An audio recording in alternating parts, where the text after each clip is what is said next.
Hello, my name's Nisha, and today we're going to talk about the deviant and obscene in folklore and mythology.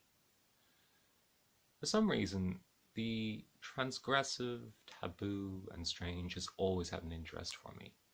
So when I started storytelling a couple of years ago, my first instinct was to find the filthiest, most depraved smut I could and inflict it upon my listeners. And find it I did. For every story about a great hero rising up and defeating a monster, there's one about a king who secretly wants to bang his own daughter. World mythology and folklore is filled with taboo practices and behaviors like incest, bestiality, necrophilia, cannibalism. You name it, our ancestors knew about it, talked about it, laughed about it, and most likely had a minor deity dedicated to it. This is the first in what will hopefully be a long-running series where we'll look at practices and customs, stories, and all things considered deviant and obscene. So, first things first. In this video, I'm going to talk about what I mean by deviant and obscene, and look at some of the reasons why this material has been overlooked. So, we'll start with deviant. For our purposes, deviant is basically anything that deviates from what is considered normal behavior. It's very broad, meaning the scope of what we can cover is vast. We're going to be looking at things ranging from satanic worship to the wearing of synthetic fabric. We'll be looking at things that were considered deviant in the past but are no longer considered so. We'll be looking at things that are currently considered deviant but in the past were completely acceptable. And we'll be looking at things that only small groups of people have ever considered deviant. Basically, if someone somewhere at some time thought something was a little bit peculiar, we'll probably end up talking about it. And as for obscenity, have you been on Pornhub recently? That should fill you in. We're talking sex, drugs and feces, torture, gore, anything that you wouldn't bring up in front of children or your in-laws.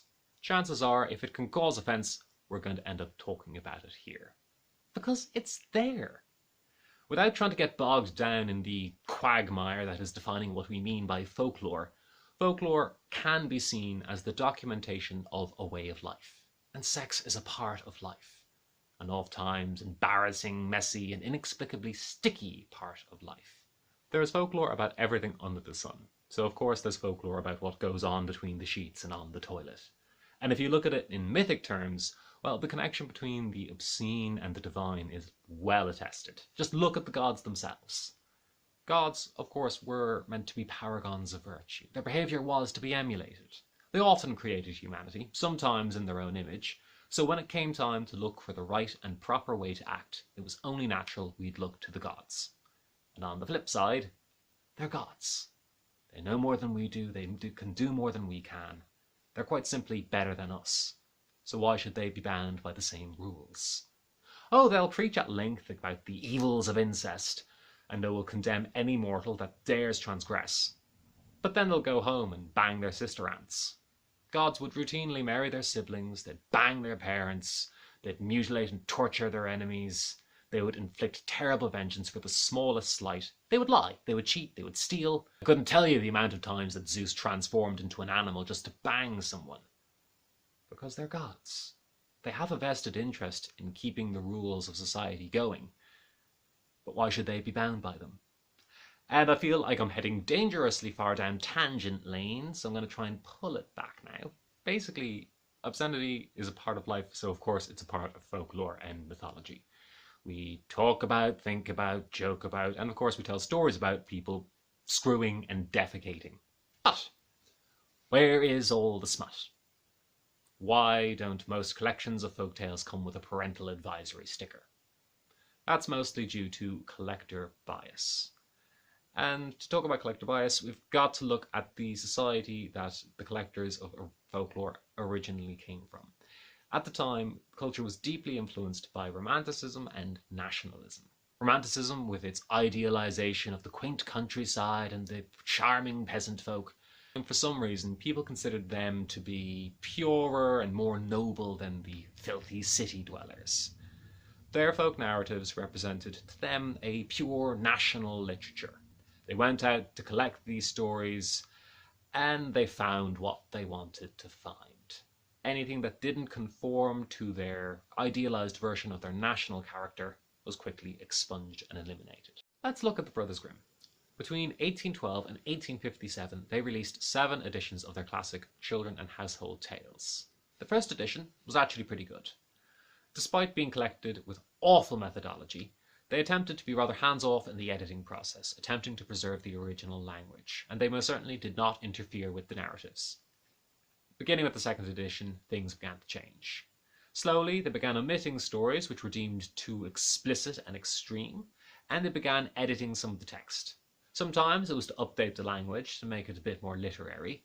Other times, it was so that the stories would conform to their own Christian puritanical morality. Edition by edition, the stories were slowly transformed, removing all their vulgar and explicit elements, leaving them with some nice little morality tales for the young kiddies.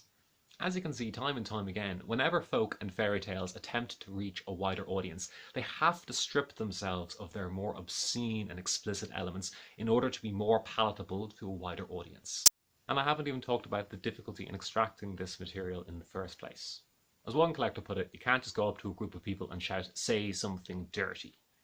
The explicit and perverse elements of folklore might go unnoticed because they're not the kind of thing you bring up in polite conversation. Not while sober, anyway.